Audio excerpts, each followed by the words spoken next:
Hi guys, for today's kinap is mag-aayos tayo dahil may pupuntahan tayo ngayon. And ayan, nag-ayos lang ako and nagpaganda ng konti. And so for today is paalis na kami and pupunta na kami dun sa pupuntahan natin. And manonood tayo ng Miss Gay sa Bulo. At ayan na nga, pupunta na tayo dun sa ating pupuntahan sa Bulo. And eto nga pala yung pupunta doon.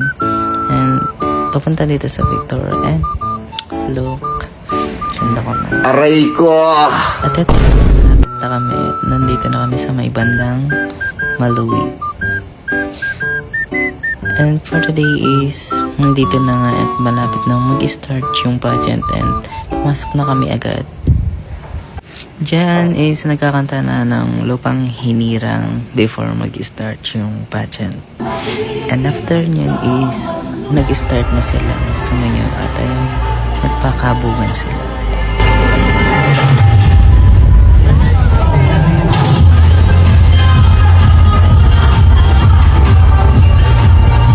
Shoutout nga pala din sa mga taga dito sa Bacolod na sumali dyan sa pageant na yan. Shoutout.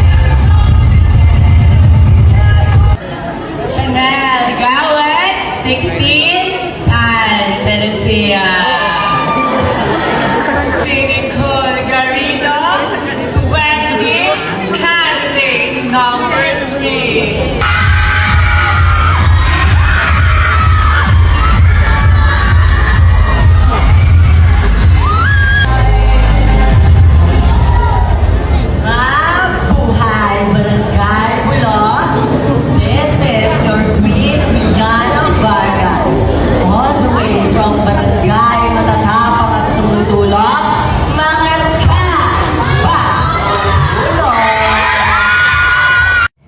At after nga nun is nag-prepare muna sila sa kanilang national costume. And a few minutes lang is nag-start na sila dito at nang pinangunahan ng candidate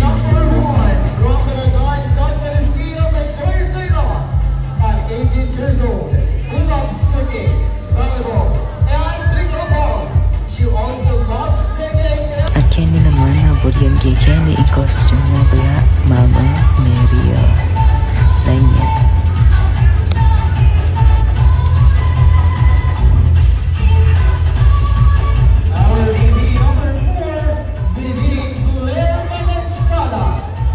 At after nga ni candidate is nag-proceed tayo to another competition.